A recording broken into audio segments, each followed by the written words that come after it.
Good morning, everybody. Welcome to the Magnetic Memory Method live stream. And we are talking about memory palaces and their reliance on the freedom of speech today, and the freedom to think, and critical thinking. And is it possible to think critically and remember with memory palaces if you are somehow having a problem with your ability to actually access information freely and then think about it freely and put it through your mind freely, and the consequences of what would happen if that was stunted. And this is a very, very interesting thing that has been on my mind for a long time. And it is something that really yesterday, going through the recent Joe Rogan podcast with Jonathan Heidt, I just thought, because Jonathan Heidt is giving away this book right now, all minus one, we don't really know how long he'll be giving it away for free. I wanted to bring it to your attention and talk about this issue a bit, because it is very, very much the case that when you're using memory palaces, when you're using memory techniques, if you have any self monitoring, any self checking, where you are concerned about the nature of what can and cannot be said, this adds a level of stress that does not help memory work with memory techniques. And in the memory competitions, we know that there's a little bit of this kind of issue around there because of playing cards and what playing cards are acceptable and not acceptable. And so I won't get into that because it's not truly relevant here, but it's related and it's something to think about. And I really, really think there's a deep, deep relationship between critical thinking. And as you know, last year I made one of my initiatives to work this year more on critical thinking. And Jonathan Heidt says something very, very compelling in the Joe Rogan Experience podcast about how critical thinking can't be taught. I'm not sure exactly what he meant because that's all live sort of structure stuff.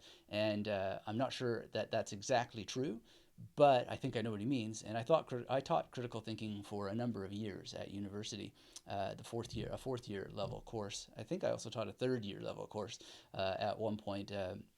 But critical thinking obviously couldn't be taught that well in that course because of the nature of the course, although some people did really well with it more than others. But I think there are traditions in which critical thinking is taught and is taken up by students, and some of those traditions are related to memory traditions. So we'll talk about that today. And if you're just joining us, hit the thumbs up. Let me know where you are in the chat. I see Football Head has said hello. Michelle has said hello. And I want to draw your attention to a link down in the description for this video where you can get all minus one as a PDF for free right now. You don't have to enter an email address or anything like that. It is a selection from John Stuart Mill's On Liberty, and the selection is chosen because of how it pertains to free speech. And free speech is very, very linked to memory. It's very, very linked to your ability to select information freely. And we know the more you learn, the more you can learn, the more connections you can make. And anytime that this is in some way stilted or we have concerns about it, well, then we are definitely at risk of giving control to the evil Dr. Forget. And that's not really a joke. It will freeze your mind.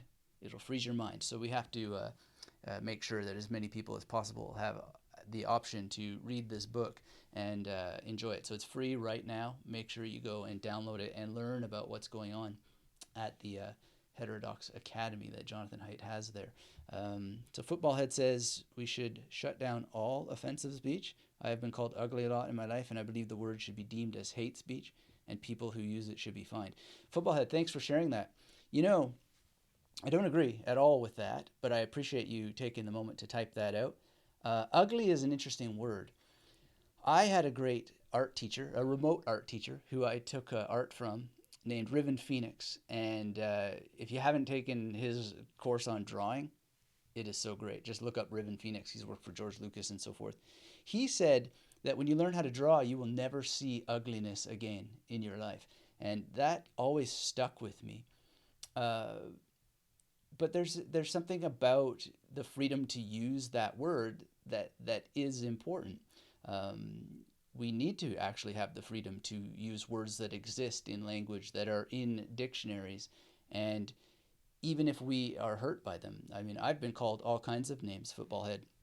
I have, access to some of the ugliest things in humanity just by having a YouTube channel and an email address and being a public figure. And if I were to call those criticisms hate speech and require that they be shut down, I think that would create a situation in which I had no understanding of what people actually think in the moment when they're expressing themselves, and no ability to improve the work that I do, because I wouldn't be able to think critically about it. I wouldn't be able to see it through the eyes of another person, even if they were in a bad moment. And when I respond to some of these things, and people have said some of the ugliest things you can imagine, I've shared some of those bizarre things that I've had in my inbox on the Magnetic Mary Method podcast. And if I hadn't been able to respond and to be able to think about that, I never would have been able to improve. So even though it hurts, it is something that, when approached objectively, allows you to think about how other human brains process the world, and then think about how that applies objectively to oneself, and not shut it down, but rather approach things from greater depth of understanding and engage it with a kind of more mental martial arts, judo-esque thing where you can receive energy and then redirect it appropriately. So I can't agree with your statement that we should shut down all offensive speech, and little surprised that not more people have jumped in and added to that. If you're joining us, let me know where you are in the world. Hit the thumbs up and let me know what you think about this issue. And I want to go through this, and I really hope that you in particular, Football Head, will get this book and think through the issues of free speech, because it is for all of us to consider and to really, really understand what will happen if we do shut down free speech. So Dade is here from Lethbridge, Alberta, Canada. Great. It's been a long time since I was in Lethbridge, but I'm not from far away in British Columbia. Well, I'm not in British Columbia now, but that's where I'm from originally. Thanks for saying hello, and thanks if you care to share your views on this issue. Again, if we start to shut down things, and if we aren't able to use words freely, then we're not able to make connections. So let's go back to Football Head's use of the word ugly, hässlich in German. It's just very, very, very interesting to then think about how things connect. And we've just got such a wonderful, rich variety of sounds that are innocuous in and of themselves, and we need to think about our bodies and how our bodies are reacting to things, and really see how other people's bodies are reacting to things that generates the things that they say in the first place. We have wonderful opportunities to what I would call owning it, right? So let me type here in the chat, OWN. This is my new favorite acronym. I should have it on an index card or on the screen here. But owning it when someone throws something, and again, I want to thank Football Head for raising this word ugly. Owning it means it's an opportunity. That's the O, right? It's an opportunity to see how it's produced by a physical body in space, and a mind that is a physical entity, that is a brain governed by physical rules. It's processing something in the world, leading to an utterance through the mouth. And then ears, physical ears, are hearing it, processing it, and then physically reacting to it. And mental cognition is actually the product of a physical force, of physical entities. So it's a very, very amazing opportunity to recognize all that and cool down, calm down, and essentially that's the first part of own. It's an opportunity. And then the W in own is wait, right? Just wait, relax, and see if you can't allow that opportunity over a bit of time to, get your hammer in the right place, or the wrong, or just put the hammer down in the first place, which is probably the right place for the hammer. And then N is for nurture. How can you nurture in your response rather than attack back? And so when you take the opportunity and you wait and you see it for what it is, which is just physical entities in space reacting and saying stuff, and then you reacting because you're a physical entity that receives that energy, right? Then you just wait through it. And then what can you do to nurture instead of attack? I think that's a very, very powerful thing. So Physico agrees. He says, let's own the world. Good to see you again, Physico. Thank you for saying hello from Brazil. Brundheimer is here. Hello, Brundheimer. Forest strategy. I remembered. I think. Let me know if that's correct. You said yes. You finally caught a live event. Excellent. I am doing great. I am glad to hear that you love critical thinking, and I'm glad to read here that you've been researching it with your own studies in system thinking. Yes, I want to hear more about systems thinking. James is here from Canada. Hello, James. Good to see you. Zachary, also in Alberta, Brooks, Alberta. I don't know where Brooks is. Where is it in relation to Lethbridge? Maybe you two can start a critical thinking meetup group. Kevin's here from Grand Ledge. Oh, wow. That's amazing. Aries is here from Southern California. Excellent, excellent. So, guys, keep on hitting the thumbs up.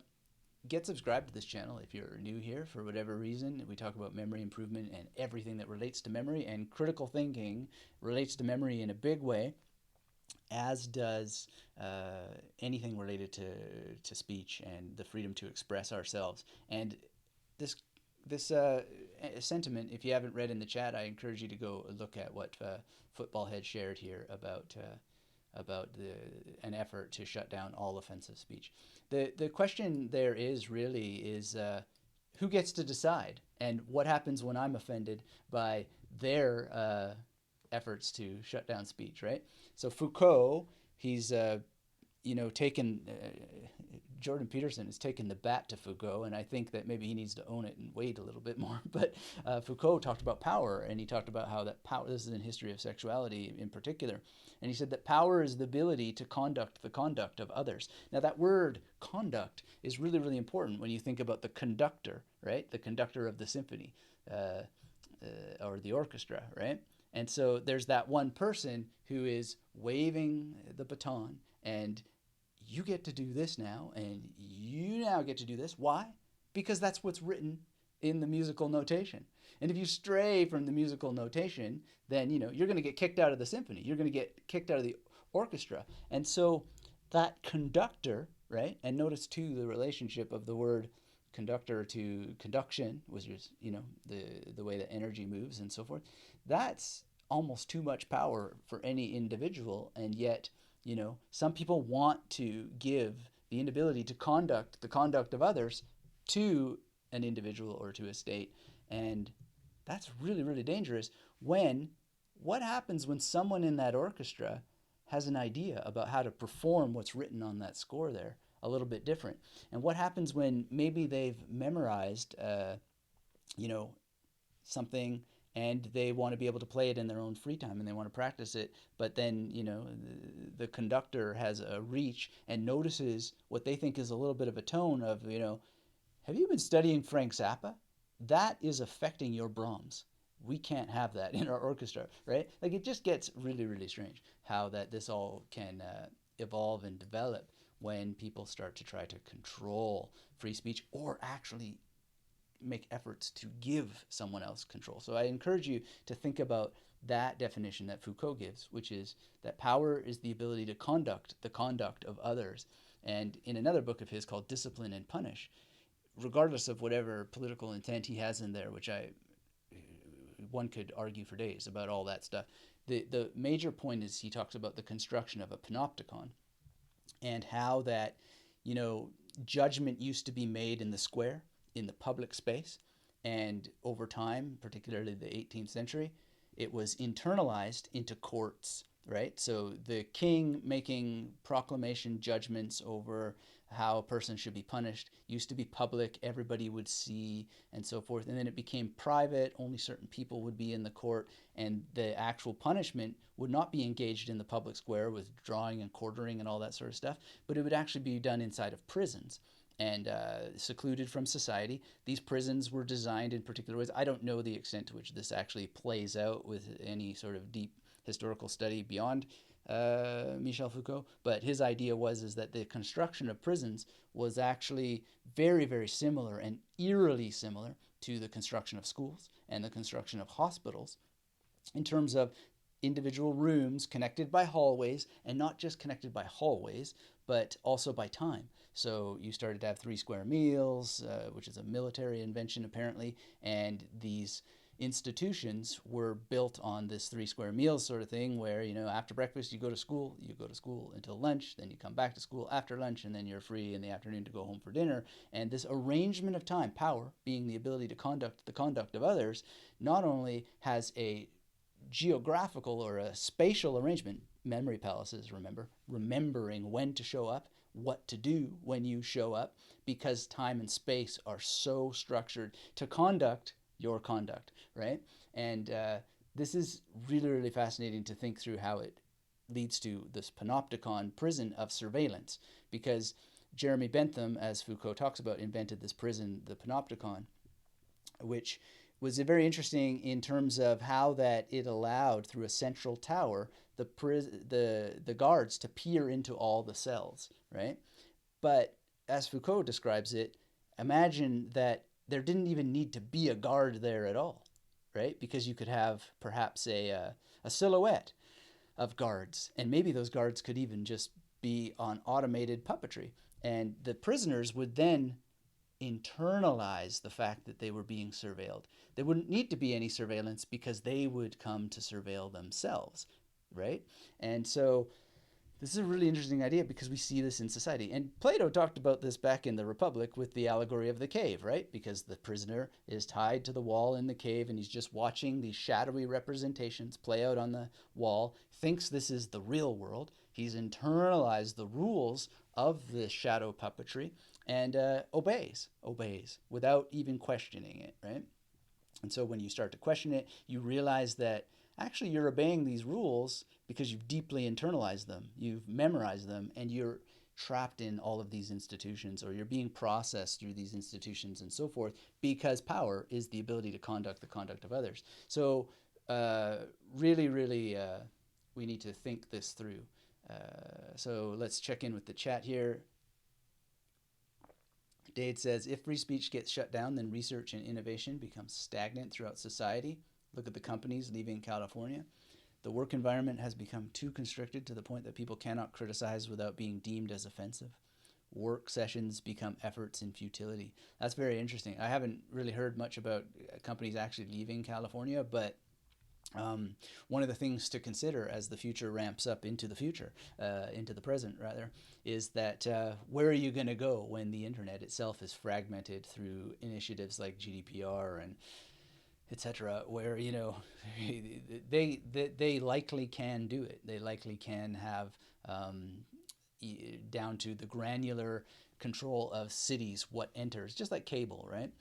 What actually can be accessed, and this has a lot to do with a number of things, but net neutrality, for example, it's all in danger, basically. And so we need to make, as I've heard it said on the Rubin report by Dave Rubin, that we need to decide if we are we going to involve ourselves in the internet that we want, and are we going to make the effort to make it the internet that we want. And this is part of me pitching into that effort. So get all -1. The link is in the description below to download it for free. And I highly recommend also that you watch that discussion with Joe Rogan and Jonathan Heidt, because these initiatives really, really matter when it comes to getting rid of the evil Dr. Forget that would freeze your mind eternally. So those are some angles. Thank you, Dade, for those thoughts. Footballhead says, sorry, I'm actually mocking people who try to ban things that are so subjective. Everyone is offended by something, and if we banned every word and thing people find offensive, we'll have nothing left. Thank you, Footballhead, for clarifying. Here's the interesting thing. Nobody can sense irony in text. So it seemed that you were not mocking people. But about the point of mocking, if you haven't, listen to this interview with Joe Rogan and Jonathan Heidt, because they talk about the role of mocking. And one of the things that you have done there is demonstrated just how hard it is to be ironic in these kinds of environments. And that's one of the problems with social media, is that it's not just that we are bad at reading irony and intent, it's that it actually is hard to see. I didn't see it at all, because if I look back at your chat here, there's no LOL, there's no just kidding, there's no wink wink, there's nothing. It just says what you said there. and there's no indicator whatsoever. And in fact, to be honest, there's no indicator that your reversal here is is is any more or less true than the other one, which I'm not calling into question your truth, but it's just impossible to know, right? So people can just type stuff into the internet, which is what was always cool about the internet, right? But whether things are true or not is something that we just don't know, right? So reversing positions after the fact lends no more credence than the original statement, right? So very, very interesting football head. Now, I know you've been here before, so I have some reason to entertain the validity of your statement, your reversal here, a little bit more than perhaps others if you were brand new. But nonetheless, you need to think about that, and everybody needs to think about that. When you're typing stuff into the internet and you want it to be taken ironically, then you've got to say, I'm being ironic. You have to condition the text in order for people to have signposts to interpret it. And this is part of critical thinking, because otherwise you might come off as seeming like, other than you want to. Now, there's some instructive movies that I think that you could watch to help you see just how painfully bad this all can get.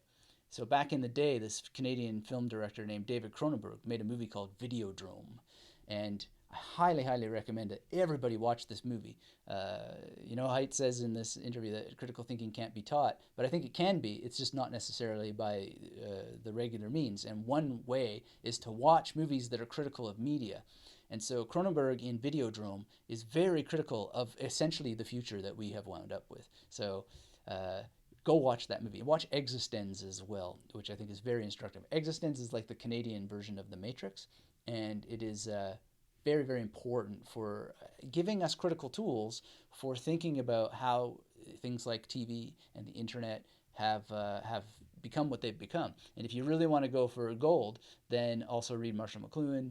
And I sometimes think of Jordan Peterson as like our age's Marshall McLuhan from a completely different angle, but there's some parallels there to be sure, and not just because of the Canadian thing. Incidentally, Global Village is often attributed to Marshall McLuhan, but from what I've read, that actually came from Wyndham Lewis, who was sort of Canadian. He was born off the coast of Canada, but he was a major, major critic who completely went in weird directions all the time, but interesting figure to look at. And he was deeply influential on Marshall McLuhan. So there's something, what I'm leading to in all of this is that there was 100 years ago something very, very similar to what's happening to us now, or approximately 100 years ago. And some of those people were Wyndham Lewis, T.S. Eliot, Ezra Pound, H.D. Hilda Doolittle, Gertrude Stein, Virginia Woolf, and these people got into similar wars with each other and similar networks of support with each other as we're seeing now. And so, for example, what was happening then that's similar to what's happening now is that they suddenly, it was a little bit before 100 years ago, but suddenly you had media. And media, broadly thinking, and in case you're wondering why the heck that I know all this stuff, is I did a second MA in media and communications at the European Graduate School, which was in Saas-Fee at the time. And also just all this stuff from my other MA and my BA and my PhD. But media, broadly speaking, included trains, boats, and the printing press, and the innovations and the improvements, the optimizations of the printing press. So all these people, and Wyndham Lewis was one of the central figures because he created a journal called Blast. And Blast was this giant pink, almost like a telephone book. And he was very influenced by the futurists in Italy, and he started having diagonal type and really wild stuff and innovative. And I think he's often credited as being the first publisher of people like T.S. Eliot and Ezra Pound and so on. And he put them all together in this journal Blast, and was able, not just because of the innovations in the print press and typing and so forth, to do much more interesting and radical things with text itself and how it was presented with multiple sized fonts to really express and emphasize his message, but he was able to publish other people and get it far and wide because of trains being able to deliver the material far and wide, all through the UK and other parts of Europe and so forth, and hugely influential. And it reached North America and through people like T.S. Eliot and so forth, who, a lot of these people ended up moving to the UK or other parts of Europe. And a really interesting book to get a feeling of the time is A Movable Feast by Hemingway. In any case, the whole thing is that they went through something like this before, and it was really, really challenged. And the Bloomsbury Group challenged it extremely, and they pretty much wrecked Wyndham Lewis's career in the ways that he didn't wreck it himself with some of his bizarre choices that he made. But in any case, we went through something very similar before, a ramp between 1912, let's call it, and the end of the Second World War, with this massive influx of new ways to communicate long before the internet. And then certain countries made a mistake, particularly Canada, I'm most aware of, because they built this massive media infrastructure, but they didn't fill it with any content. So a lot of the Canadian media infrastructure was modeled after the BBC, but the BBC filled it up with content that helped create a sense of nation, a sense of mutual identity, and so forth. Canada just had one Canada English channel and one French Canadian channel, and that was it. They just let the United States fill up the rest, which it worked out okay for whatever, but it was really odd growing up as a Canadian myself, because we'd have gag order laws and Canadians couldn't report on news in Canada, but to watch the reports on the news in Canada, all you had to do was switch to the abundance of American channels and watch the news there. So interesting stuff to get into. Let's check in with the chat here, though. If you're just joining us, hit the thumbs up. Let me know in the chat where you are in the world. If you're new here, hit subscribe as you hit that thumbs up.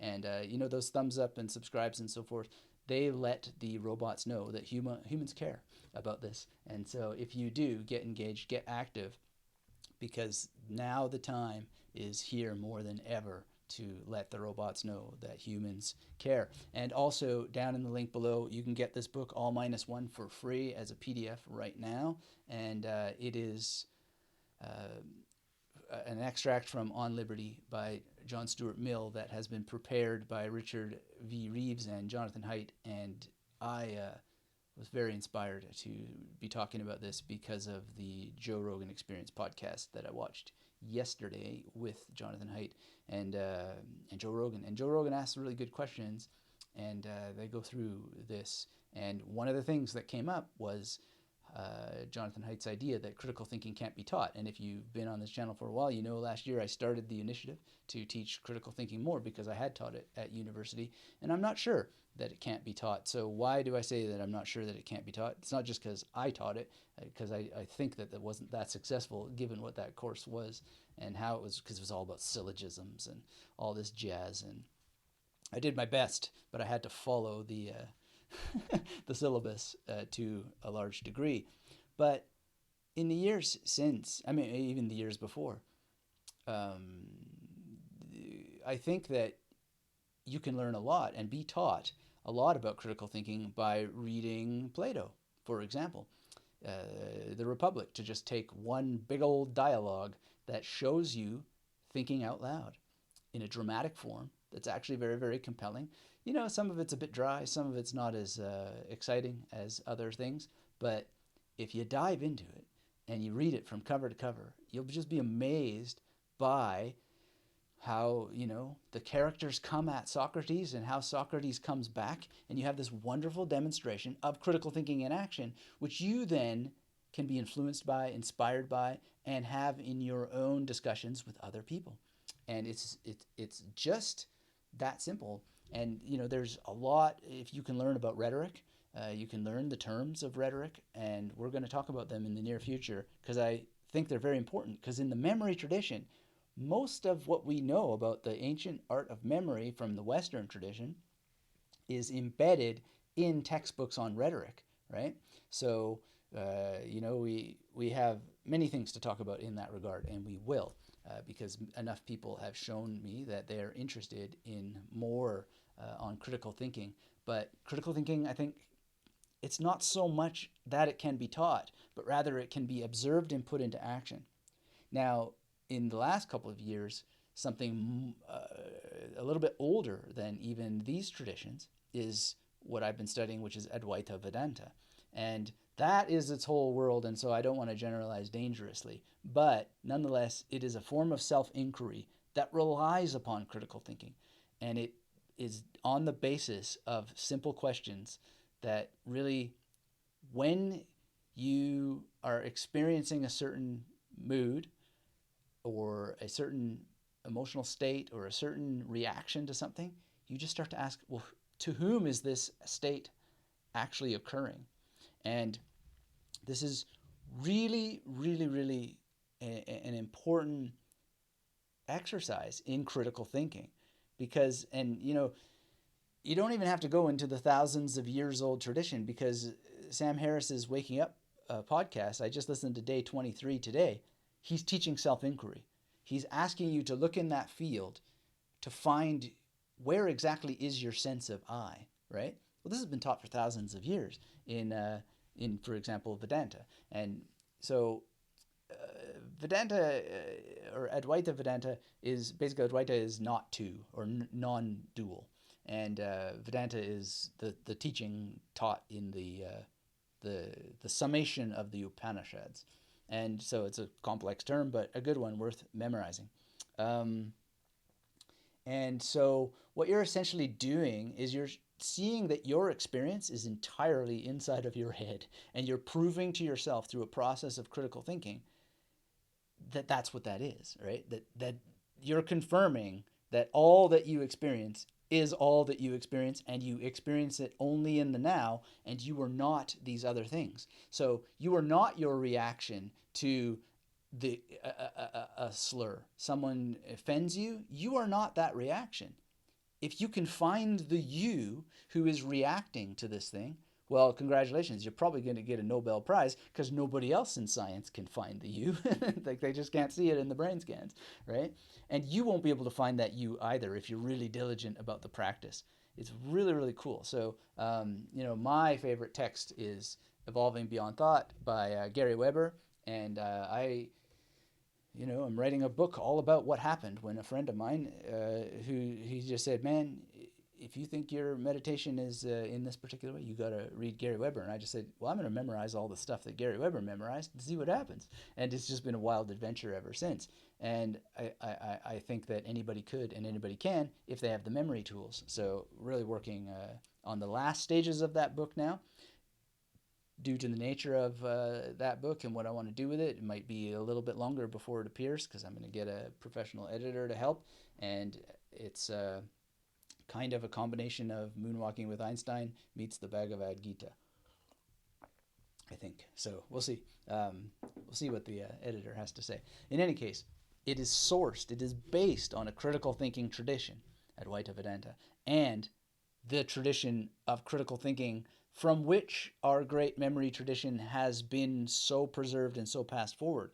Now, if you read the Memory Code by Lynn Kelly, you'll see that there's something similar there as well in other traditions, but we'll save that for a different day. But nonetheless, you really, really want to understand that critical thinking and memory palaces, they go together like Rama-Lama-Lama, yippity-ding-de-dong. Forever, together forever, and so forth. I haven't actually... I never used memory techniques when I learned that song, and it has been since grade 7 that I even thought of that. But I'm pretty sure that's something like how that went. If anybody knows what that is, let me know in the chat. I'd be curious if I got that right. All right, let's check in with the chat. If you're just joining us, hit that thumbs up. Let me know in the chat where you are, what you think about these issues, and get subscribed if you're not. And get All Minus One. It's for free now. I see Brundheimer has said that he bought it from Kindle to encourage their work. thank you for supporting that, Brunheimer. Absolutely wonderful. And yes, you do have the option of also buying it for your Kindle. You can buy a physical one. I'm probably going to order a physical one here as well. But let's open up the pages here in a minute after we get through this chat stream, because I want to say hello to you. That's what this is all about. It's about interacting. It's about reading your chats. You know, some people, the odd time they like to throw in a super chat. That's okay too. But the better thing for you to do is actually get the free memory course and join the masterclass if that interests you. So that's all at magneticmerrymethod.com/YT. That link is down below as well. And the reason why that's the best way to support this channel is because it's my best way to teach you something that will serve you for life.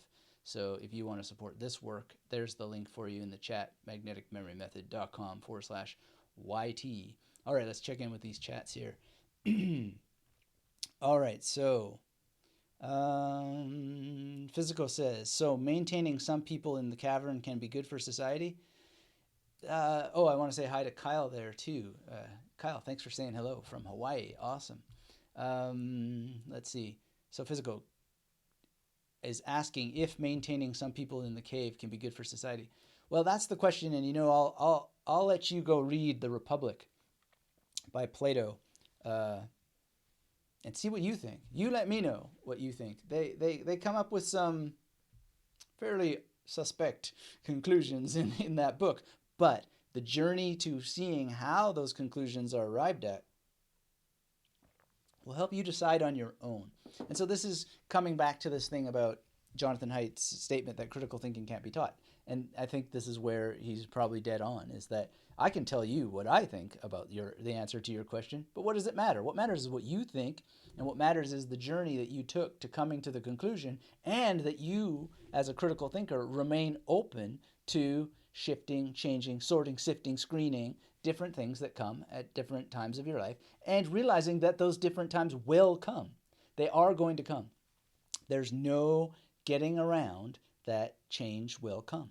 It's not just that change is the only constant. It's that we are changing as we speak, right? And our brains are like over the holidays. One of the things that I read, which I highly recommend, is this book, The Brain by David Eagleman. Get this book. This is incredible. It's the story of you, and it'll help you understand you better. And I absolutely love this book, and it's just beautiful. Beautiful reading, and it's got something in there called it talks about the Ulysses contract, which I think will help any of you struggling with getting your goals done, any of you who are totally caught up in the frozen world created by the evil Dr. Forget. I'm coming for you all. And he is always coming. We always need to keep the heat of our brain melting him away, keeping him at bay, because if we don't have a constant defining and redefining and establishing and reestablishing and exercising and practicing of our memory, then our critical thinking skills are going to suffer. Our brains are going to become stilted. All those neural networks will dry up, and we'll be in trouble. So always go deep. Define the memory techniques you're going to use. Establish your means of using them. Exercise your brain through using them, and practice the practice. And go deep, deep, deep, deep. So you let me know, Physical, after you've read The Republic, what you think. And I recommend that you not just read The Republic, but read a couple of commentaries on The Republic, and maybe throw in some Aristotle, especially the Nicomachean Ethics, because that's a great counterpoint, to be sure. So Brunheimer says, a nice side effect of researching self-awareness is the realization of how much we let words control over ourselves and over our feelings. Yeah, people let words control them too much. And it's understandable, because words they're deeply personal. They're deep inside our minds. They're in our neurochemistry. We really do feel things. Like, and it's not just words, but it's timbre, it's volume, it's all kinds of things that physically cause neurochemical changes, because they're hitting the tympani and, you know, ding, ding, ding, all the stirrup and all that stuff in the actual physical part of your body, that then causes through the cochlea all this vibration and swirling and chemical stuff that then goes into, you know, your brain, and It's physical. So yes, of course we react, and we let words control ourselves because we don't have any other choice. We don't have free will in the matter at all. But we can learn the wherewithal, and this is again why this interview in this book is so powerful, with Jonathan Heidt and Joe Rogan, because he's talking about how to actually allow exposure to things you don't like to create immunity to your own reaction to them. That's that's the real key here. Is you're gonna react. Every human being is gonna react. It's just, how do you process and how do you create some critical distance between your reactions and the ongoing, continual, never-ending onslaught of incoming things to react to? It's never going to end, because as long as you are a human that has these mechanisms of input reception, you are doomed to react to everything. But you can create critical distance between how your physical body acts, and that's what that own it thing is about. So who here missed the ON or OWN? We should maybe go through that again so that everybody knows how to own it, because you are the only one who can, and you are the only one who ever will. Hopefully you will. And hopefully getting this free book here, All Minus One, will help. And let me know if you've gone and downloaded it. And I know Brunheimer just went and bought the Kindle. Awesome. Thumbs up to Brunheimer for supporting that. Let's check in with the chat. Physical, thanks for noticing the crazy scientist background. This is the Orion Nebula here, which I absolutely love. Orion is my favorite constellation, so thank you for noticing. And I tried to get rid of this weird little white line here, but looks like we're stuck with it. In any case, let's see. Brunheimer says, a big issue in my perspective is not freedom of speech. It is our ability to think for ourselves and send a message that will have a good impact on humanity. Most of who we are is based on a cognitive bias named source amnesia. Yeah, that's interesting. Yeah, absolutely. Unless we take the time to learn how to think for ourselves, we are but a consequence of our environment. Yeah, and you mentioned, wow, Existence. So yeah, Existence is actually a movie about being the consequence of your environment. And one of the things that's so prescient about that movie and Videodrome before it is it's also got these corporations at war with each other, spying on each other, sending secret agents to infiltrate, which actually goes back further in Cronenberg's career. In particular, Scanners has that element. It's almost a structural trope in his narrative, is that you, in many of his films, is that you have one corporation who sends a spy to another corporation. That spy infiltrates, gets the information, and then doesn't want to give it to the original source. That's sort of one of the narratological structures to read there from Cronenberg. And where else do we see this going on? That exact structure playing out than right now on the internet over and over again. Physical says, the thing you talked about, irony, it's just that written words are always serious entities. No one can really pin down a word to be just funny. The more you resume your speech, the more serious it gets. Okay. I think if I understand what you mean is the more that you would try to control your speech, the more that it would have the opposite effect of seeming more stilted and controlled. Absolutely. I mean, written words are serious entities for sure. In this, we have the problem too, is that we're not reading the same as we used to. We're sort of scanning. I'd like to see more text, but it's something about the devices just trains us to scan. There's dual path readership, which means some people will only read headlines. Some people will only read the text between the headlines. Like they literally will not process what the headline says or the subheadline, and others will read both. And, you know, you can do all kinds of studies with heat maps and whatnot to watch how people move their fingers or their mouse across the screen. It's pretty fascinating. And so words do still matter. Another Cronenberg movie all about the importance of words and censorship related actually is Naked Lunch. So if you don't know William S. Burroughs' Naked Lunch and how it was censored and how people like Allen Ginsberg had to go to bat to testify in hearings to get it uncensored, that's a very interesting story.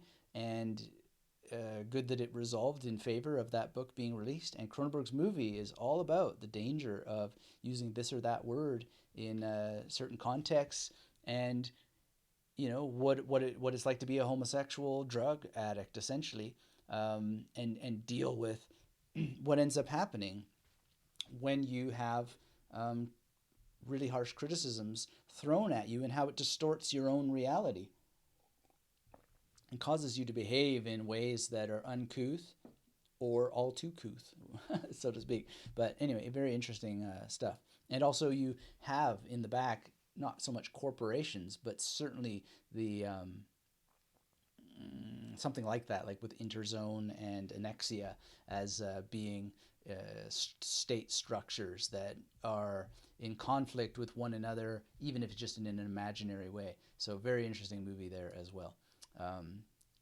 Incidentally, I also taught a course on Canadian cinema, and almost all the movies I showed were Cronenberg movies because they are so rich for understanding the Canadian identity and understanding just critical thinking tools and a kind of critical thinking that seems very unique to Canadians. So a lot of people, when they have Jordan Peterson on or whatever, they say, "What's going on with you Canadians?" and stuff like that. And well, I think it's called Survival, was a book by Margaret Atwood, and she talks a lot about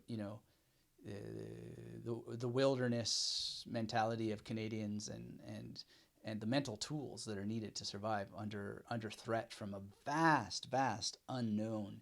So that might be part of it. Let's see here.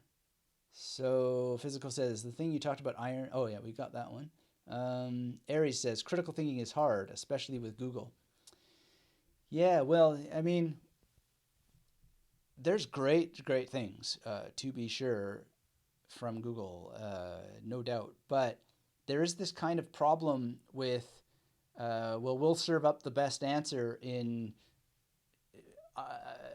so fast that you can't even measure the speed, and allowing non-humans to decide what that can be. Now, ultimately, if you're allowed to browse and so forth, then that's okay. But mobile is not letting us browse as much, and because they know about dopamine spikes and so forth, like we're just now trained to just click the first thing, and if we don't get the answer we're looking for, we just give up.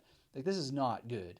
This is not going to lead very far, because nothing worth learning is going to be learned in that sort of speed. And this kind of, what I think has happened is that it's switched on our hunter-gatherer syndrome. So we're just gathering, and not really learning to hunt anymore. Because as I used to say when I taught at university, if you're using the internet only for your resources, you're not doing research. You are not doing research. You have to be in libraries. You have to actually have some physical books in there because you read them differently. The depth of penetration into a physical book is so much different than in a Kindle or in a PDF. It's just that way. And not only that, but I don't know what the figures are now, but when I was teaching in university, less than 15% of books were online anyway, right? So, and even if it were online, the search tools are... They're just not really as efficient as we think they are, and our behaviors are inefficient. So we're really not actually doing any research if we're only doing research online. It's very difficult to actually do any legitimate, authentic research online only. And I have a course actually that I created called Conquering Content, and it goes more into how, if you're going to use search, how to do it better, and more about actual primary print resources. So thanks for that, Aries Cosmos. Definitely more to think about there. Kevin, you got it, man. Greece is the word. Excellent. Dade says, Dialectics of Enlightenment by Adorno and Horkheimer is worth thinking into when it comes to early media studies. Yeah, those guys are interesting, for sure. Some may knock it because the authors were part of the Frankfurt School, which some view automatically as authoritarian Marxian. It does have its shortcomings, but the term culture industry is something to think about, especially since the culture industry seems to be in full force now. Great, thanks for suggesting that. Yeah, I mean, I wouldn't knock it because they're Frankfurt School people. Herbert Marcuse is someone I've learned a lot from, who more or less is in that school, quote unquote. The thing is that collectively, it's overdone in terms of how it's received, and they just make mistakes that are egregious as a whole. So the whole thing about the term snowflake right now that's really, really interesting to me is like we have this avalanche of snowflakes, and the thing with snowflakes in an avalanche is that no single one will take responsibility. So when you look at something like the Frankfurt School and it's like, where's the real problem? Well, no single one of them can really take responsibility for it, because it ends up taking this force of its own that no longer can be really identified or localized in any single place. But if we were to look at just, he's not even really in the Frankfurt School as such, but one person who just kind of really made the biggest faux pas of them all, that is related to this, that's Brecht. So Brecht, he had crystallized so much of these thoughts in his theater with Verfremdungseffekt, which is the alienation effect, and he, ultimately had to go before the committees when they had, a lot of these anti-communist things and really goofy times, like really strange how they were pointing at Hollywood directors and all this kind of stuff. And Brecht argued in some of his articles that Hollywood was a machine for hypnotizing people. And he used this language of hypnosis. And, there's something to it. There's definitely something to it. But in my own scholarly work, and I wrote about this in my dissertation, and I wrote about it, and I talked about it in a course that I have, and some of the videos from that course are also on a different YouTube channel that I have about film studies. It's just patently wrong at the end of the day that we are being hypnotized by movies. Now, that doesn't mean there isn't propaganda in them. It doesn't mean that people aren't swayed by propagandistic messages. But the problem is when you look at the Motion Picture Association of America and you try to find these documents and so forth and yada, yada, yada, you're putting responsibility on what lends itself to conspiracy theory. And it always will have this conspiratorial element when it actually doesn't need to go. There's like just better explanations, right? And some of those explanations are just how humans like tribal behavior. They just do. So the fact that, after 9/11, for example, all these movies emerged, that the mind is very, very intelligent and well inside of its own critical thinking capacity to say, look, these movies are propaganda for people to go to war against this. There's no doubt about it. I wrote about this in an article that was published in a collection of a chapter in a book, and I talked about it. The title was Cryptomnesia or Cryptomancy. And so I was looking at these movies like I Am Legend, and the first Transformers had just come out, and it really looks as if they just took the fiery explosions from the Twin Towers and copy-pasted them into these movies. And then if you look at the messages of the movies and how they're really sort of they seem to be encouraging people to go off to war and so forth like that, you can come up with all kinds of conspiratorial theories about how, and then you can connect it back to earlier cinema and how that maybe they were hypnotizing people to, do this, that, or the other thing, or not, whatever. At the end of the day, like, it's just fantastic hermeneutical interpretations that cannot really ever come to a conclusive statement that yes, people are being hypnotized, because at the end of the day, people just act in tribes. They did before cinema existed. They did without need of massive propagandistic multi-million-dollar movie projects and so forth. And those movies are an expression of these things that just happens to have been wide and so forth. So I could never really find anything. And one of the things, another sort of evidence of how that this works, is that fan culture goes and rewrites it. Fan culture criticizes it. Fan culture comes up with all kinds of things. So like the Matrix had the Matrix deionized rather, and you see people interacting with it, engaging it. They get the message. They strip it out. They strip out the politically correct stuff from their remixes and so forth. And they're very capable of thinking critically about this. The real issue is that people look for easy street. And so, if anything, if the culture industry is doing anything and has done anything in the way that the Frankfurt School and ultimately Brecht talked about, what they're doing is really creating a widespread acceptance of the status quo where people really don't want to act or react or anything. So if you look at a lot of movies, particularly in the 80s and 90s and early post 9/11, they always sort of come to this same sort of conclusion, which is that the world returns to safety, and the message seems to be like, if you just look at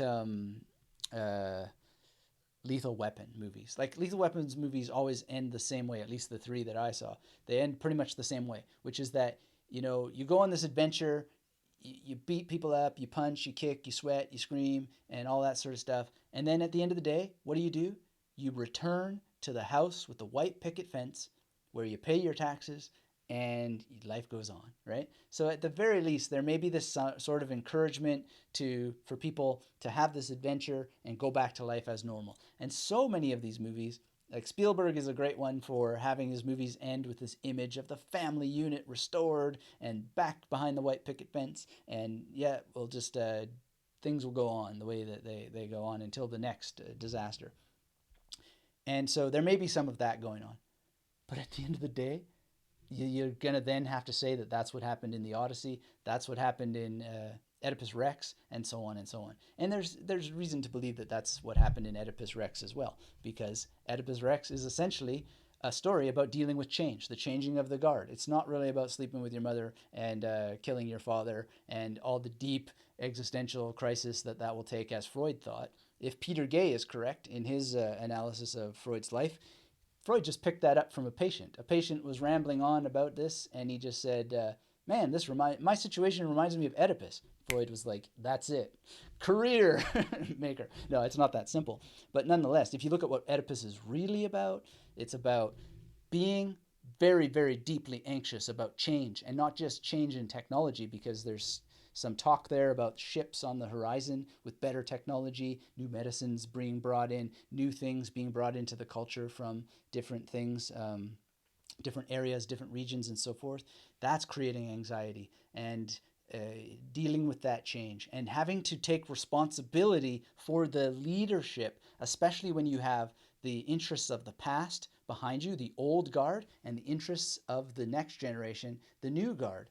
And so this is what Oedipus is really about at the end of the day. And he has to deal with all this superstition, the going for, predictions from the oracle and all this jazz. And then he has to pair that against, using critical thinking, against, actual tools of thought, being the first Sherlock Holmes, so to speak, and listening to these different voices. It's kind of a psychomachia, angel on the one shoulder, devil on the other. Psychomachia means war for the soul or battle for the soul. And it's an exercise, that play, in critical thinking.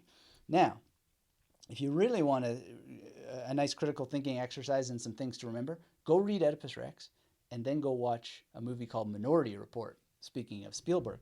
And what you'll find there is that Minority Report is Oedipus Rex. It is a remake of Oedipus Rex more than it is a remake of the Philip K. Dick story. And why I say this is because it's exactly this old guard, right, with the Max von Sydow character as the chief of police. The movie starts with an election coming in, which is essentially a structure of a new king coming in, which is what Oedipus was, the new king coming in. And you have, whereas in Oedipus there was the plague, you have in Minority Report the plague of drug addiction, right? So it's not the same thing, but it's symbolically pretty much the same thing. And you have a character who has to, make a moral decision based on a murder that is in a world of superstition and, in this case, technologically quite secure predictions made by oracles, right? The precogs. They're essentially the oracle from Oedipus. And really, really interesting to see the two. Anyway, let's get back to the chat. But if you want to think critically, one of the best ways to do it is to watch movies as Dade is saying, definitely learn about the Frankfurt School and cultural, the culture industry kind of stuff. But I think that they're just totally missing the mark, because there's much more primal, deeper biological explanations for why these stories emerge that have less to do with any kind of ideological influence. I'm not saying the ideological influence isn't there. I'm not saying that people don't put budgets into things. We see all kinds of goofy stuff with the MPAA, for example, Motion Picture Association of America. But at the end of the day, do they really need all that to do what humans are going to respond to at the end of the day? I don't think so. And I think another scholar to think about that's quite interesting. He's difficult to understand, but I was fortunate enough to have seminars with him at the European Graduate School, so I was able to add reading with Q&A in a small seminar, which is very difficult to get him like this. And that's Slavoj Žižek. And wow, we had a great class there. And he's essentially talking about this. He's Lacanian, but that the best of Lacanian stuff is really the best of Freudian stuff, which has less to do with any of their particular schools of thinking and their converts and the people who are dogmatically influenced by them to the point that they will protect the most bizarre conclusions and findings in those texts. Just the best of it is just basic human behavior and reactions by biological units that haven't owned it. They haven't put any weighting before they react, because they're trapped in human bodies and they're just humans. They're tribal creatures. All right, so thank you for that, Dade. A really great suggestion, and I totally recommend everybody read those things too. Ryan's Internet Adventure says, I feel that critical thinking can't be taught like a language can't be taught. It must be in the hands of the learner to develop their own skills through compelling and challenging content. Great point, Ryan's Internet Adventure. And yeah, I think that's exactly right. But then the question is, how does any learner do that? And obviously the role of a teacher, or teachers, better said, must be there. And that's what societies are, right? So teachers are everywhere. And self-instruction requires external teachers who are able to help you know how to instruct yourself. So really, really a great point. But I think that at the end of the day, we need to be taught how to teach ourselves. And so, if nothing else, and this is a point that Gary Weber makes actually in Evolving Beyond Thought, which is the role of teaching by abandonment. It's actually a very prescient passage that I think that we should perhaps go through right now. It's in the chapter, What is the Ultimate Teacher? And so the Sanskrit is Ahmeva, Param Brahma, Ahmeva, Guru or Guru, and it is obviously Guru of Gurus can be teacher of teachers. The real question is how teaching manifests, what it accomplishes, and who it is really for, the teacher or the student. The most useful teachers teach others how to learn. My principal PhD thesis advisor taught by abandonment.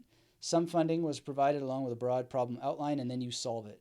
Designing and constructing equipment, assembling disparate resources from various faculty and facilities, developing new approaches, processes, and measurements, etc. was all do-it-yourself, DIY. That process produced the best long-term outcomes in our department, which was number 1 or number 2 in the world. In my experience, do-it-yourself works best for non-dual awakening, as each folks' path is unique, given their different backgrounds, genetics, conditioning, skills, abilities, previous practices, etc.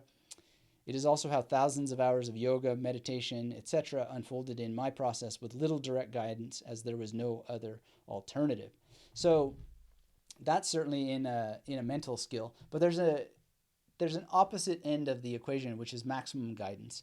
So Barbara Oakley had shared something recently called minimal guidance, and how that certain teaching structures based on minimal guidance just weren't working. There wasn't evidence that they were working. And I thought about this a great deal, how to add more maximum guidance. And there's varying results, but it's obvious to me that some maximum guidance really, really helps some people. And I'll be talking about that in my new book when it comes out. There's a very specific example where I saw before my very eyes just how much personal contact can help certain individuals. So it comes down to individual learning style. And so I think what it comes down to is not only individual learning style, but the willingness of the student to actually process what is being taught when they have that personal guidance. And so Ryan's internet adventure confirms by saying, I still think that teachers can be a great guide for a student's development. Yeah, I think that's true. And not only that, it's just, and this is essentially what Gary Weber goes on to, is you also want teachers who are still learning. They are still students themselves, right? So he's talking in the context of spiritual teachers, but here's what he says, and I think it's very instructive. As far as selecting spiritual teachers, make certain that they have walked the walk, not just talked the talk. Did they do those practices and get in those states, or are they just parroting what they've heard or misremember of an experience? And this misremember is very important, because as he goes on, every time a memory of an experience is recalled, it changes as it is modified by our brains to incorporate useful information from other experiences that would enhance our survivability in similar situations. As discussed earlier, this leads to the ability of skillful attorneys and law enforcement folk to plant false memories in our memories of experiences. This has led to questioning guidelines in some states to limit this manipulation. There are many teachers and exhaustive content available in many formats, so great confusion is inevitable. There's also much misrepresentation, manipulation, and exploitation. Without any guidelines, oversight, credentialing, etc., it really is buyer beware, or caveat emptor.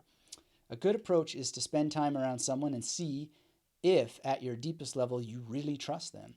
Our brains evolved great capacity to rapidly analyze body language and speech for just this process, as our survival depended on it. Listen carefully to the intuition from the offline elephant, which is your unconscious, and not the online ego or rider of the elephant. And so then he shares that Tony Packer, my one Rinzai Zen teacher, was described as a Zen teacher minus the teacher and minus the Zen. And this is why her work was so useful. Now, he says, it is also important to remember that the best teachers may be your family, friends, partners, roomies, the clerk at Trader Joe's, the folk in the line at the DMV, frenemies, etc. Remember, universal consciousness is everywhere in everyone. Now, I think this is very interesting. And when we think about it, it's very true too, but is it always true? Is it universally true? Because when we think about memory training, there is this thing where, yeah, you definitely want someone teaching you memory who's actually using memory techniques. Ideally, they're using them daily, because that's one big problem is it's exactly this problem of that people's memory changes. So they might be teaching you stuff that they did years ago, but they're not really that fresh with it. They're not that sharp with it because they're not using it every day. So that's a problem. The other thing too that this brings to mind is the problem with mnemonic examples, and why that I really am so cautious around them is because those mnemonic examples, they change, right? They're not the same. And so I have to go back and like reinvent because they're training wheels. They're gone as quickly as possible. So, when I think of this Ameva Brahma, Ameva Param Brahma, Ameva Gurur Guru, I want to share these mnemonic examples, sort of, but at the end of the day, I really don't quite totally recall what the heck it was that I used there to memorize that. So that's a problem, right? Because then I just have to say, well, look, first of all these mnemonic examples, they're total surreal. They make no sense.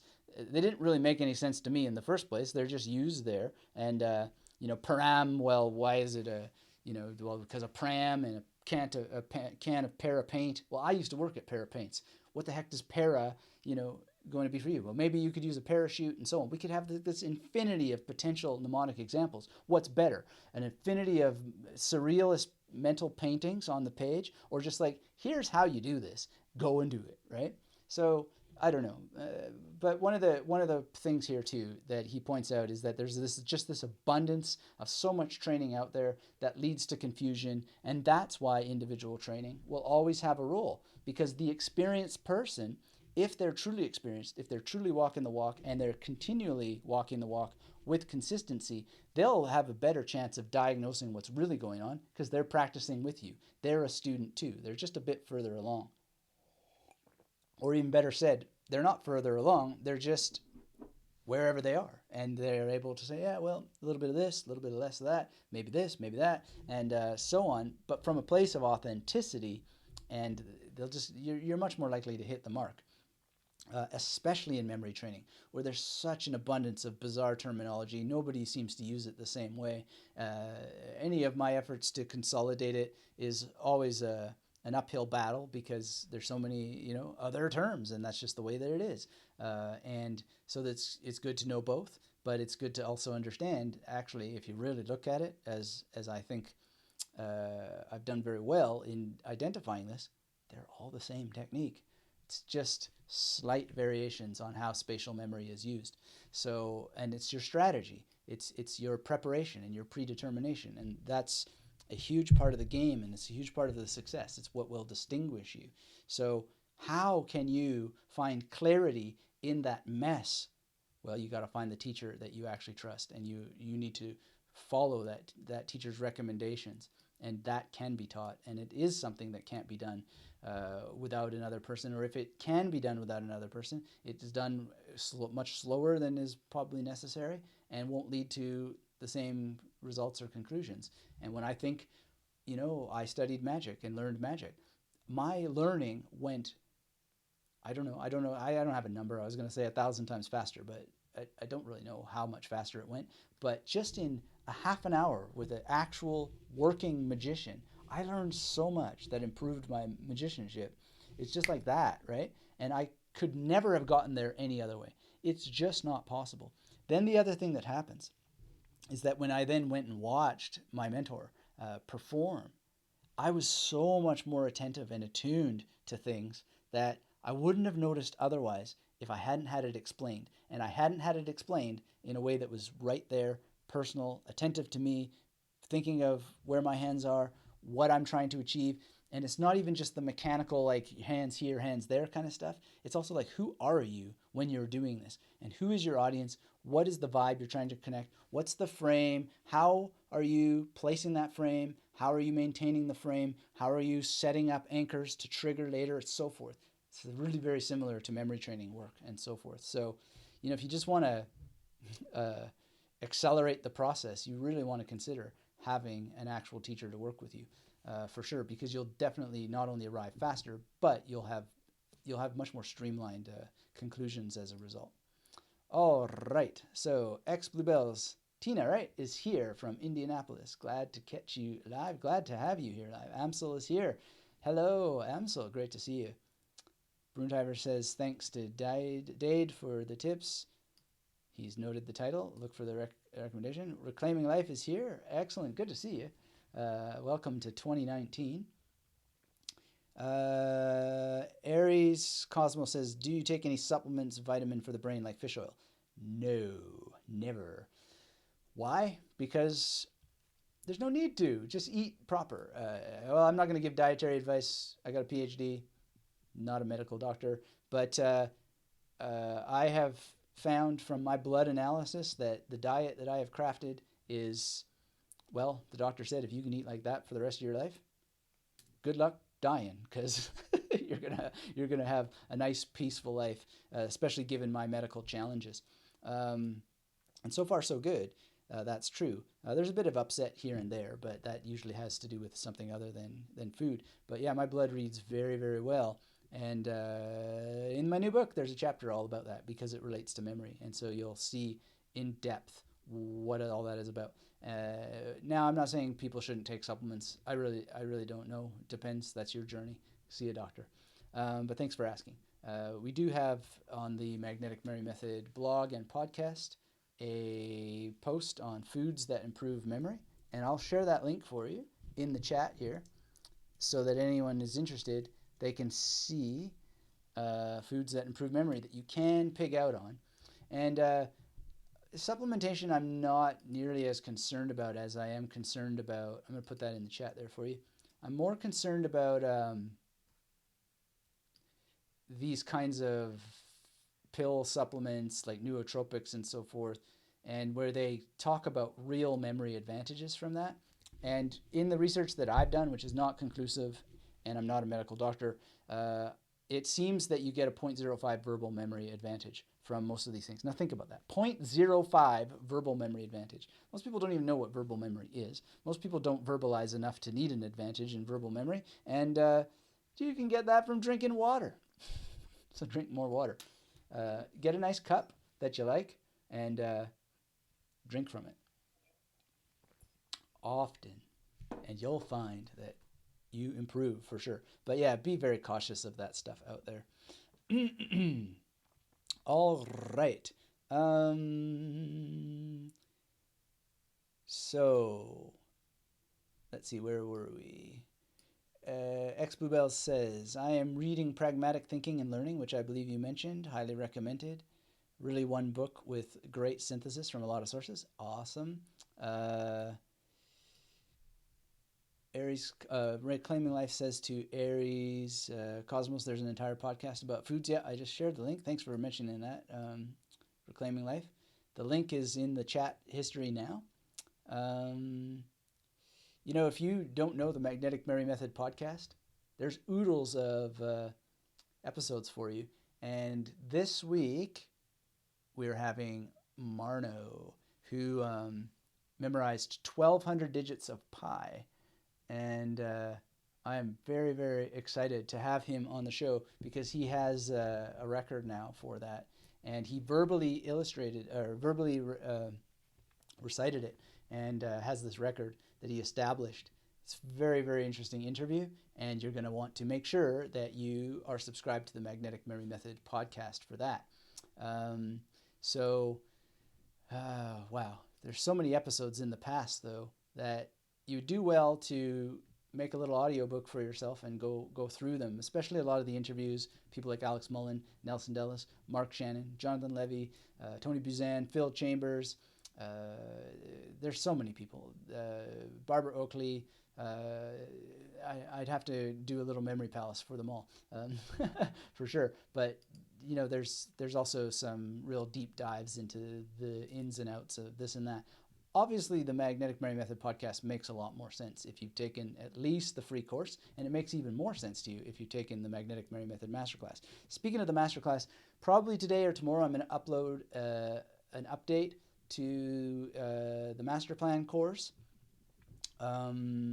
It's a very detailed training with examples on the pillar technique, and we've got the graduation bonuses almost ready to go. So Phil Chambers gave one, Alex Mullen gave one, Nelson Dellis gave one, Lynn Kelly, she's another podcast guest, author of The Memory Code, gave one. She shows the Lucasa in this. It's a beautiful, beautiful recording. Scott Gosnell and Daniel Welsh talking about his adventures learning Basque and so forth with the Magnetic Mary Method. And then there's Antonio Libertino talking about language learning with mind mapping. Very, very exciting, and excited to get those bonuses up for you and dive into those. Let's see. Ryan's Internet Adventure asks, how can we choose to have critical distance if we don't have free will? Wow, great one.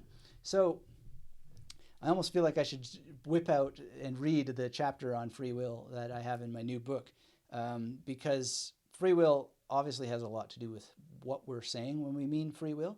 But in terms of choosing to have critical distance, one of the things that I talk about in this chapter is that the word choice is wrong. It's selection, right? So we are selecting from a field of available resources, not choosing, selecting.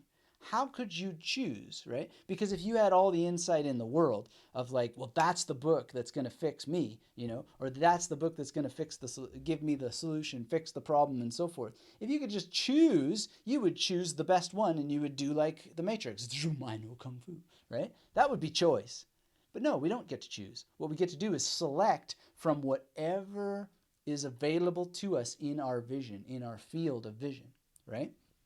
So choose is maybe a word that is best used very, very selectively. And even then, do you ever get to choose? Now, that doesn't mean that you can't develop critical thinking by an act of will, because there's a difference between free will and acts of will, right? And so how do we get to do this? Well, for example, if you hear about the power of journaling for discipline and consistency, right? Well, then you have this option that has appeared in your field of potential selection, right? So the question is, are you going to select it or not? And at the end of the day, if you say, yes, I'm going to select it, then the problem of free will is no longer really that interesting. It just becomes a story. You can say, well, yes, I said yes to this recommendation that I'm going to start journaling. I'm going to journal my memory palaces. I'm going to use the Freedom Journal, or I'm just going to make my own journal or whatever. You can go back and say, oh, well, I chose on that day to do this. But it's still not a great evidence of free will, because you would then have to tell this long story of how, well, you got that recommendation because you were searching the internet, and then you clicked on this button, and then all of a sudden there's this guy, Anthony Metivier from magneticmarymethod.com. He's talking about how journaling is so important to him, and and then he tells his story about how he came into journaling, and it was from 59 Seconds by Richard Weissman, and he was so compelled by that. Well, I didn't choose to do it. All I did was, in suddenly appearing in my consciousness, this screen of the world that I see was this option to select from. I don't know why my person said yes to that. It just did. And the result was amazing, right? But at the end of the day, was there free will in it? No, it'd be a lie to say that there was. It was just a selection from a field of options. This is why luck is such an important thing. This is why chance and fortune are such important concepts to understand, because when you have the chance and the fortune to do it, you should be thankful and grateful that you have the wherewithal to see it when it's there, and you take action. Seize the day, carpe diem, right? There's a reason why those concepts are so powerful and amazing and wonderful, and you've got to understand that it has nothing to do with free will. There's no way that it can have to do with free will. It's just choice, meeting, circumstance, and you saying yes to opportunity and letting go of your special will in it, because you didn't really have any, and you can't find it even if you try. And if you're a really honest, integral person, you won't be able to find it. In the Upadesa Saram, which I've been memorizing, Karturagniya parapayute phalam karma kimparam karma tajajadam kurate mahodadao patana karanam phalam ashashvatam gati nirodhakam ishvarapatam nechaya kritam chitta shodhakam mukti sadhakam. What that means is, you don't control the laws that govern the universe, right? They're just governing the universe, and you're caught up in them. Every action that you take is prefaced by some physical law of the universe, and you're just caught up in this, right? That's the first line there. And it's basically like, why do you worry about the laws of the universe when some laws of the universe are controlling everything? So, there's that. Then the second thing is that every action you take is basically thrown into a vast ocean of potential that will cause reactions and cause you to take further actions, right?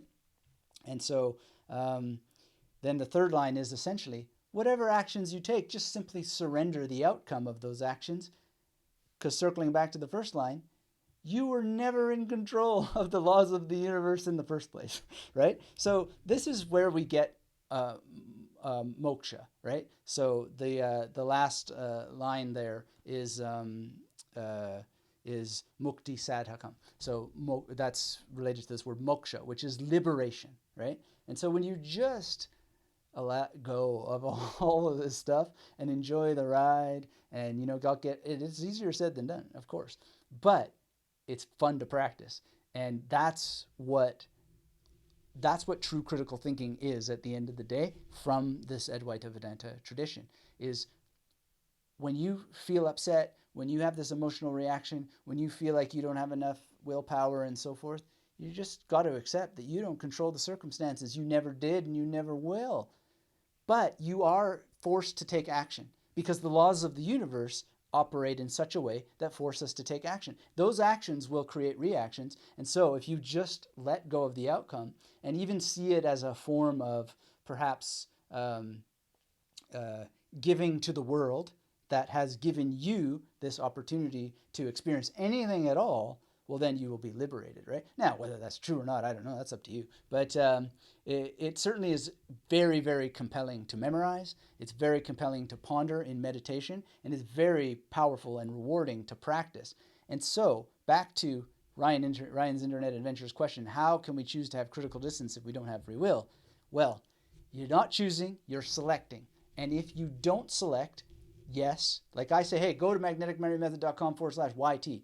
Take the free course. If you say no to that, you said no. Maybe tomorrow you'll say yes. But now at least you have the option.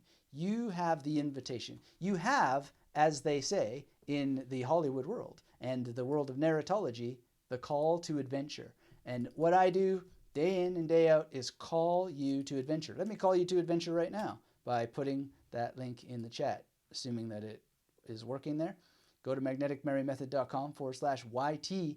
Take my call to adventure. I'm going to give you more calls to adventure. You say yes, great. It's like the Matrix, right? You take the blue pill, you go,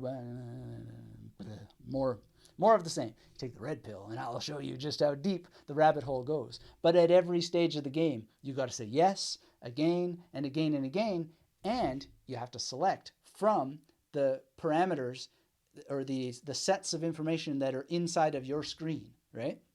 And that's why I always say to anybody who comes to the art and the science and the craft of memory, is that 1 is the most dangerous number. That's why I have all the other people I can get on my podcast, so that you see that you need to learn from multiple perspectives. You have as much chance and opportunity as you have. I don't hold on to it and try to be like, I'm the guy who teaches the best memory stuff in the world. No, you got to let it go. And you've got to not only let it go, but you've got to understand that your best possible chance is to have what I had, which is multiple teachers, right? And so that's part of my ethics, but it's also just part of what's going to help you the most, right? Is to have multiple exposure. That's what a university is supposed to be. And that's why this, I'm basically here not to pitch the free training that I give, but to pitch this free book, All Minus One, because the university is under threat. Free speech is under threat right now in ways that it has been in the past. It'll probably be under threat again in the future, but we can mitigate it when we get together and we understand this. And you have the choice, I don't know, but you have the opportunity right now to select yes and do something to educate yourself. And whether you say yes or no, I have no control over this, and quite frankly, neither do you. Because you have this whole history behind you that it's either going to be like Brunheimer, he just goes and gets the Kindle, right? Like that. Because he's clearly got a history behind him that has trained his brain to think and operate in a certain way. And when opportunity, or when preparation meets opportunity, there's no ceiling, and you act in accordance with values that are there. Some of us just aren't lucky enough to have values. Anyway, that's sort of my answer to free will. I really don't know why people debate endlessly about free will, because it's obviously just very clear that it doesn't exist. But I'm certainly open to debating it. And I was invited to a debate about free will, and the guy said, "Oh, but the person you're going to be debating wants to be anonymous." And so I just said no, because I don't have free will in the matter. And I said this is the best example of the absence of free will right now, because if he really cared about freedom of speech and free will and all that sort of stuff, he would just say, "Okay, I will have my name there." But because he wouldn't have his name, and I wouldn't show up to debate someone about free will who won't have his name as part of the debate, what better example of the absence of free will do you need? Neither of us was willing to bend.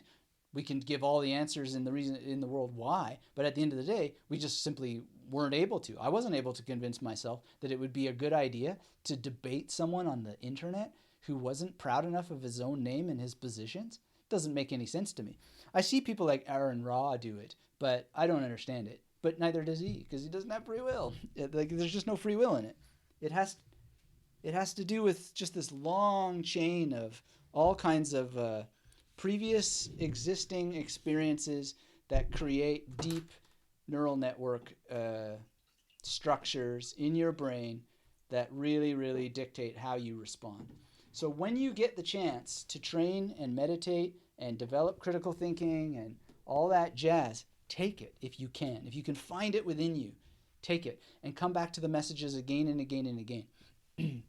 If I have any secret to success, it's that I just followed my interest and learned and studied and multiple teachers and so forth. But it really was just chance. Like, for example, it was just historical chance and circumstance that Tony Robbins infomercials played all the time when I was a kid. I don't know why I loved infomercials so much, but I liked them. And so it implanted this deep seed. And then later, when I had the wherewithal to get some Tony Robbins stuff, by chance, I knew who he was. I knew what he was going on about. I had curiosity. And for whatever reason, I went and listened to it. And then I'm like one of those weird cats who actually, when he says, now press pause and complete the exercise, I actually did it. Why? I don't know, because I kind of was a trained author by that point, an author of academic articles, and I'd written books. I was a zinester. I don't know why I was a zinester, but I'd made all kinds of zines and so forth. But one thing that I'm learning a lot about right now here in this neuro leadership journal is, there's just deep neural network connections that you respond to. So figure out, how you can propel yourself. And I think you'll do just fine.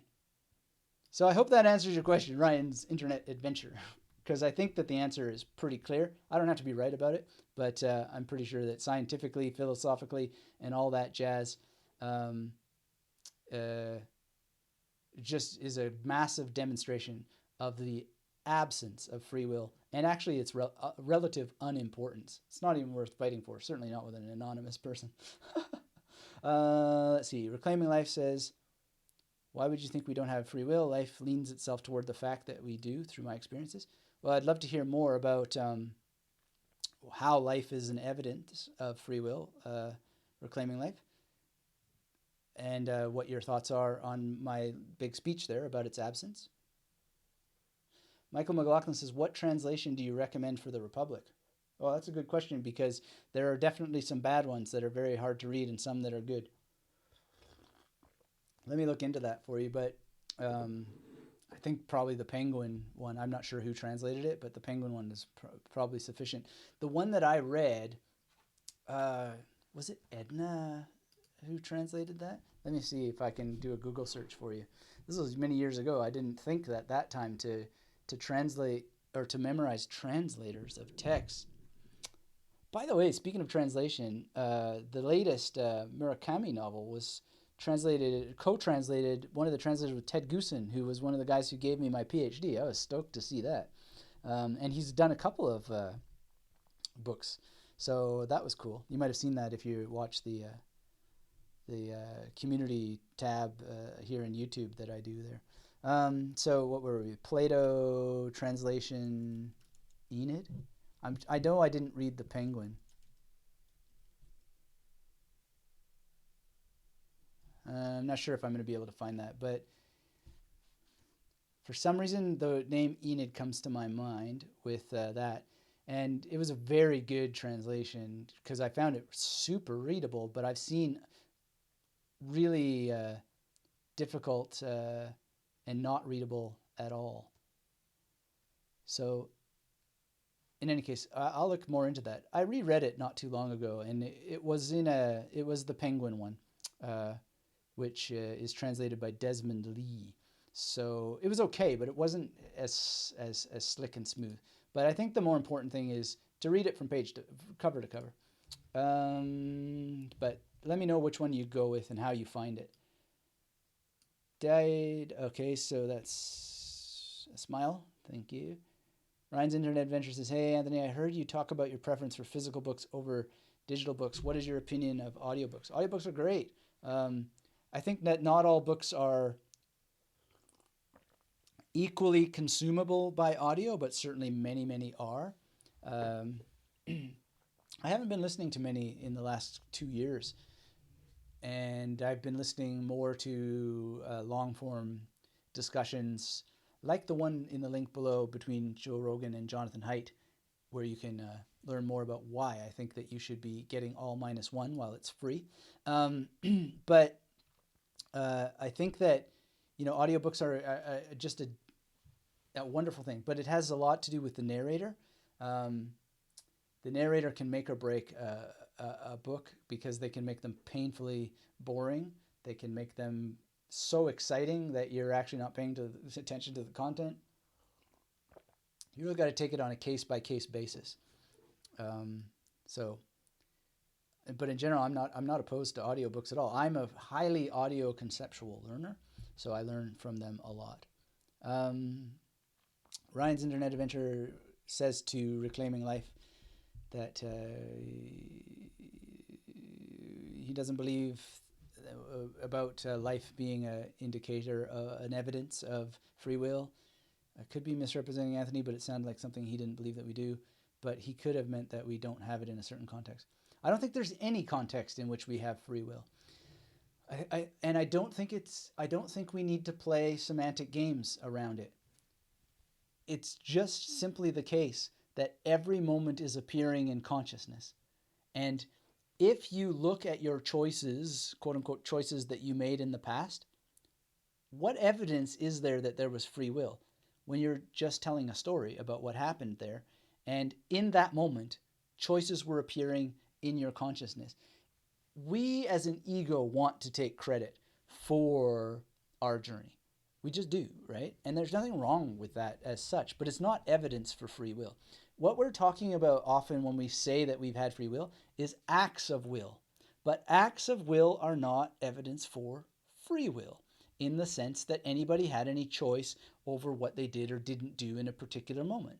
You may have went through a mental process to own it, as we were talking about today. You have an opportunity to wait and then answer with a nurturing response, right?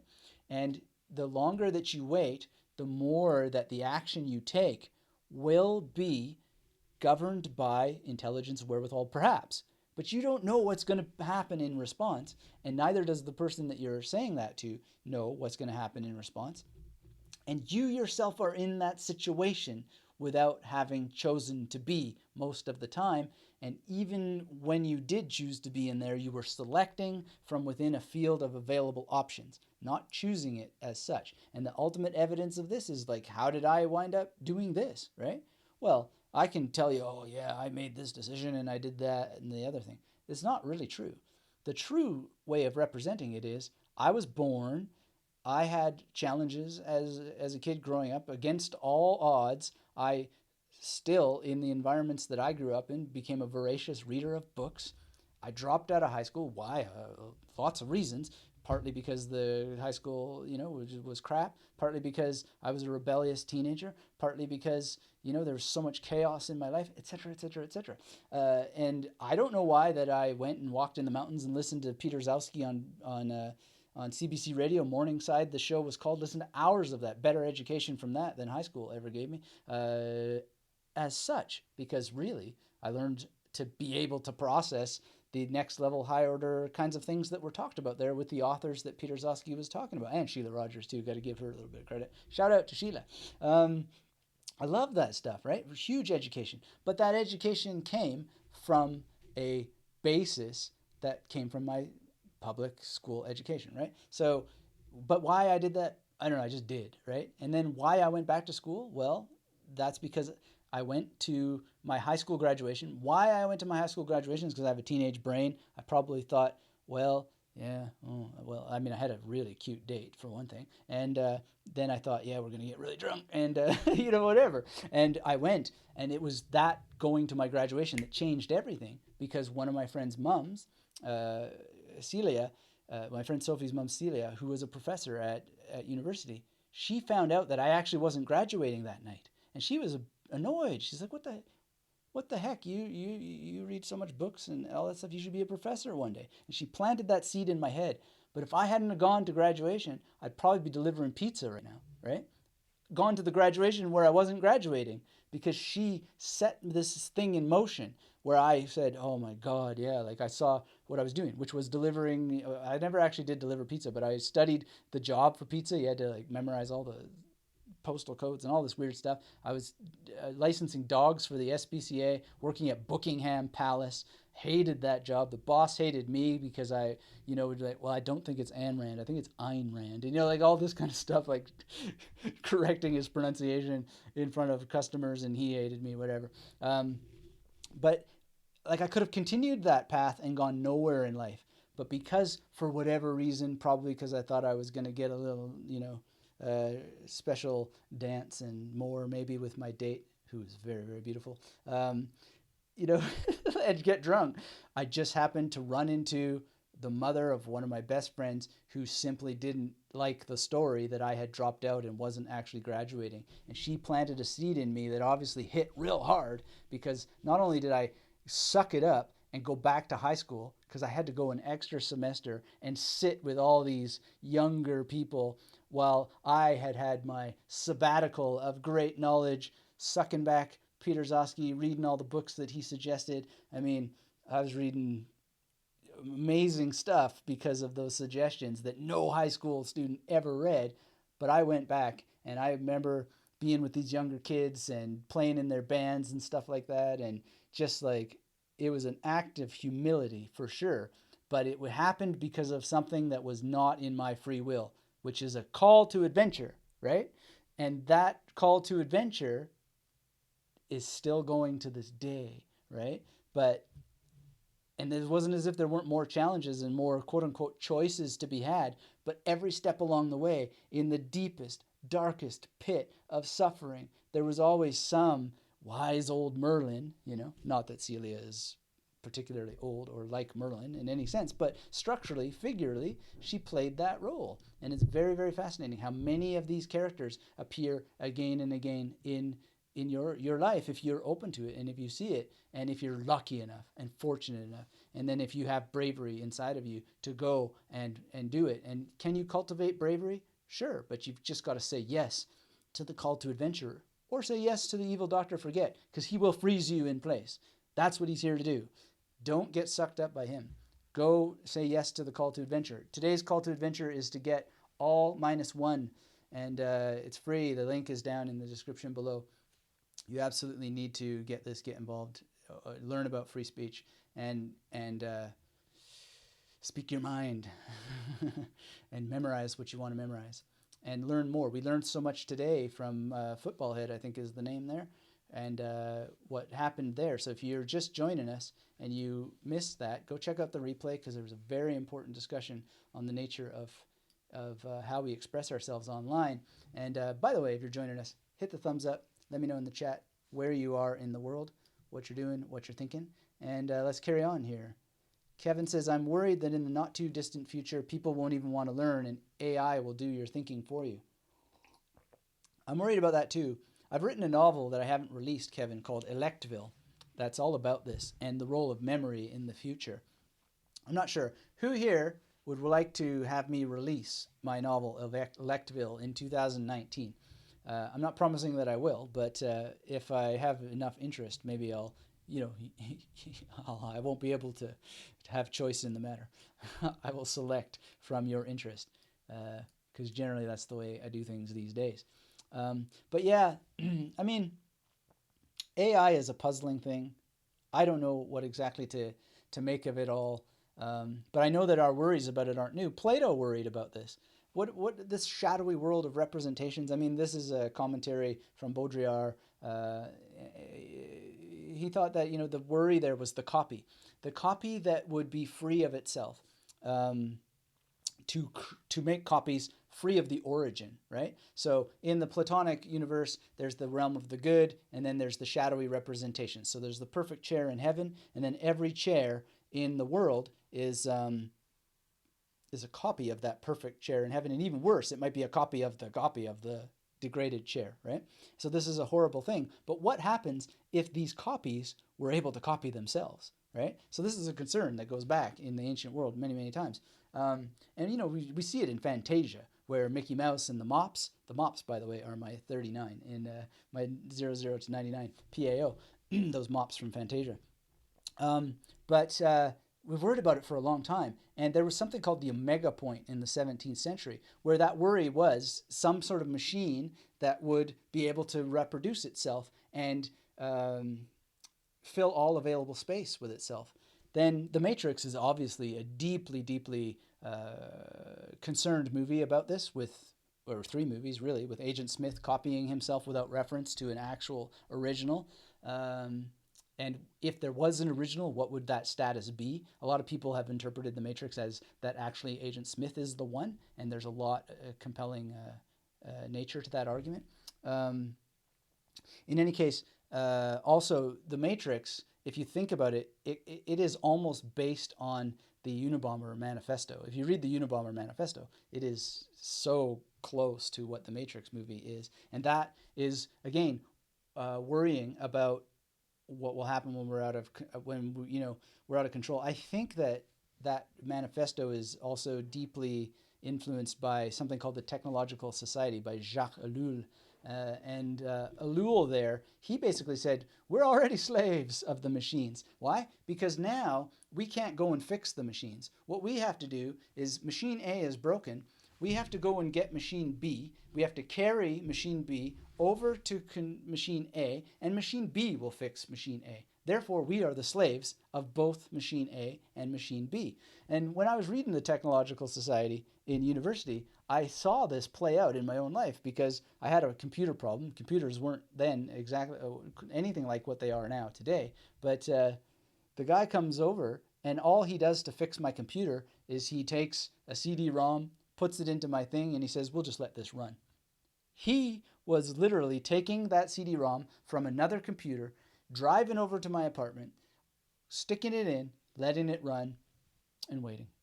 Then, when it was done, take the CD-ROM out and go back to his office and put it in there. So there's something there that has been with us for a long time already, and that may, at the end of the day, be what the Matrix is really getting at, and it's all to the free will question and the absence of it. And I certainly am worried about it as well. But at the same time, there's so much potential.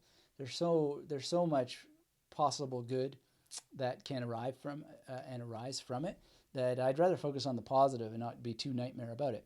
But I do have this novel that goes through what I think the implications are, particularly with respect to memory. And it's called Electville, or at least that's what the draft is called.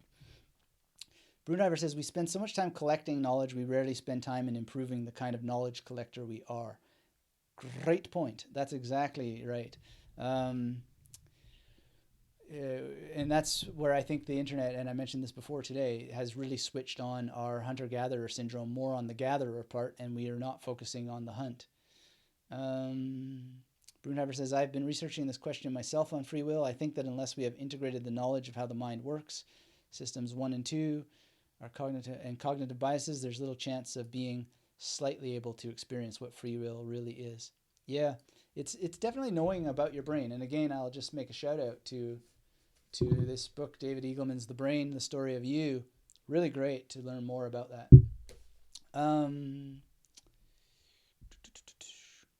Physico says, I got trapped by the word effect that I was talking about. What I wanted to say but couldn't is if I really want to show an idea, I need to be repetitive.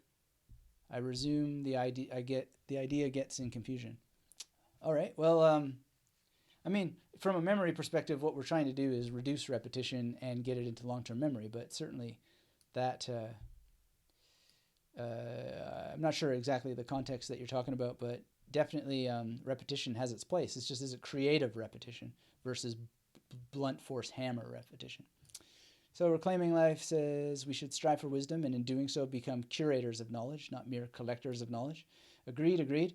I remember Trent Reznor had a project where he was going to get music. Instead of these algorithms suggesting music for you, actual humans would curate the kind of music that you might be interested in. I wonder what ever happened to that. I thought that was really cool. Because I remember, it's not music, but I worked at Queen Video. And I remember people bringing me gifts because I would recommend movies for them. And they were so pleased by the selections that I came up with. And I can imagine in music that would be great. Same thing with curating knowledge and so forth. So I guess one of the things is how are you going to become the librarian of your own mind? That's a great question to ask. Let's see. Continued thought from Brunheimer on free will. I still believe that with a lot of work and practice, especially in metacognition, self-awareness, we can, at a certain point, be able to experience free will in certain situations, as not all of them are really require that anyway. I guess I got to know what you mean by free will, but I mean, again, is it even desirable? I think that it'll all sort of lead at the end of the day to a realization of what one really is, right? And so when you experience that screen, I recommend the Waking Up course by Sam Harris highly. I'm going to do a review of it. I think that you'll find that there's no free will lying anywhere. And if you really think about it, it's not desirable. It's not even remotely desirable at all. Died says, great points about Brecht and hypnotism. Great, thanks for that. Glad you enjoyed. And yeah, I mean, that's sort of coming from a course that I gave about that matter back in the day, which I may release, actually. I'd be interested if people would like the video course that I made about movie analysis and what makes movies memorable. And I go a bit more into Brecht and why that I think the Frankfurt School criticisms of the culture industry ultimately fall short. Broomdiver says, interesting connection between Minority Report and Oedipus Rex. Yeah, that's also in my film course that if I release it, will be available to you. And I go deep into more about that because there's more to it. I mean, especially the concentration on the eyes in both of those pieces. Physical says, the interesting point in Oedipus' story is the fear of change and of his father. Yeah, well, I mean, it's very much about fear of change and trying to control. Oban says, LOL, YouTube recommended videos takes away 90% of my free will. There you got it, man. That's like a perfect example of the absence of free will. It's selection from the available field, and the algorithms are getting smarter at, giving you more of what you like for what outcome? To see more ads, right? And so is that really leading humanity to a better place? One of the things that I find so interesting about that is that they keep showing ads that are completely irrelevant to me. They really don't seem to understand that I don't drive. I probably will not own a car in my life. I don't know, but the likelihood that I'm going to buy any of those cars that I've seen advertised, well, I don't have free will. Maybe I will. Maybe it's deep in my memory and I will get one of those cars. I doubt it, though. So that it's just like bizarre, the advertising that they show you. And they show it to you again and again and again. You have to look at this guy, like some of the budgets that they have to show you the same ad again and again and again that I consistently ignore. The algorithm is not smart enough to realize yet that I'm never going to buy that dude's stuff. Or they have a prediction that if they just show it to me a zillion times more, one day I'm actually going to go and click that dude's link. They're not nearly as smart as we think they are, these algorithms. One of the reasons why I know is because I've done some experiments in paid traffic advertising, and I can't make it work, and I see that other people, they're very, very inefficient, and there's inefficiency built into the system. To serve who? To serve the people charging you for the ads, for the opportunity to show your advertising. They want you to be inefficient, and so I feel like emailing these dudes, but for what end? It would never be. But your ad has now shown to me like 500 times. I'm never going to buy your stuff. You might want to do something different there in your algorithm. But then again, maybe I will. You never know. There's podcast episodes on the dark side of advertising and your memory from the back catalog of the podcast. X Bluebell says, selection from a field of options. I love it. That's what it is. No free will there. Great. Aries Cosmos says, how to make yourself just do it. Low motivation when you just want easy pleasures. Well, that's the question, right? And one of the things that you can do, and you can do it right now, is just get out a piece of paper and just say what you really, really want. What do you really want? Write it out. Now, this is what I did, and I did it after reading some compelling evidence around the role of writing in 59 seconds. I mean, it's a kludge of so many different options that and so many things that I read. But ultimately, if I had to give credit to two people, it would be 59 Seconds by Richard Weissman and just general Tony Robbins write stuff down recommendation. And so write down what it is that you really want. and then write it down again the next day and the next day and the next day, and actually revisit it. Because if you aren't truthful about what it is that you want, this will be a very, very painful exercise. But don't stop. Shift it and see if you can't write down what you really, really do want. Then it's more like, oh, so these are the lies that I've been telling myself. No wonder I struggle so much to take action with that, because I don't really want it, right? And then you see what you really do want, and it becomes very difficult not to complete those actions, because you're like, that's what you need to do to get that, and you're much more excited. That's my prediction.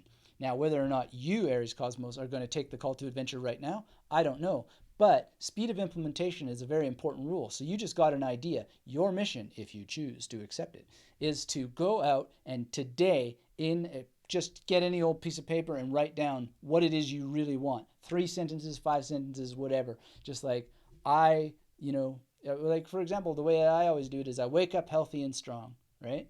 And I live in a life of abundance, and then I just put down some particulars about things. But when I first did it, it was all like what my girlfriend at the time wanted, and I just couldn't stomach the exercise because it was all lies. It wasn't what I wanted at all. But when I started to do what I wanted, the path opened up, and then I could select from it. You see, I didn't have to choose anything because I could select the most obvious ways to get where I wanted to go. Revisit this exercise often. I've been doing it for years ever since. Sometimes I take a break from it, then I go back to it. It's very useful. So there's your call to adventure. Do it or do not. There is no try. Oh, what joy. Physical says, why cannot people talk in Sanskrit? I always see them singing. I'm sure that people do talk in Sanskrit. Apparently there's a school in the UK where they teach Sanskrit. So check that out. Reclaiming Life says, and there's certain channels where I believe they're giving talks in Sanskrit on YouTube. Reclaiming Life says, I understand some of your points about selecting from available choice, but I will agree to disagree about there being no free will, especially due to the fact that we can change the choices we have. Okay, well, let's get some examples. I mean, I'd just like to know what is an example of changing the choice that one has. I'm totally open to changing my own view, perhaps, if that I have something that is compelling enough to make me change it, which would be evidence of the absence of free will. Now, maybe there's a bit of a language game there, maybe there's a bit of semantics, but that's the whole point, right? Is if you're truly a scientific person, right, then you already are saying, I don't accept free will because I'm open to evidence being the thing that changes me, right? Even if I don't like it.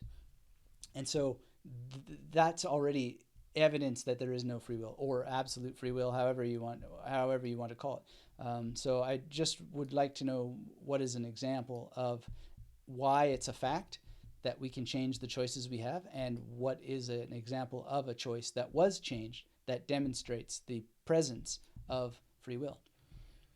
Brunheimer says, there's a hypothesis about the uncertainty principle in quantum physics. We cannot know the speed and position of a particle at the same time. Because of this, the information in the universe is increasing. It's far-fetched, but because of that, it could explain the possibility of free will, since the prediction of the future does not seem possible.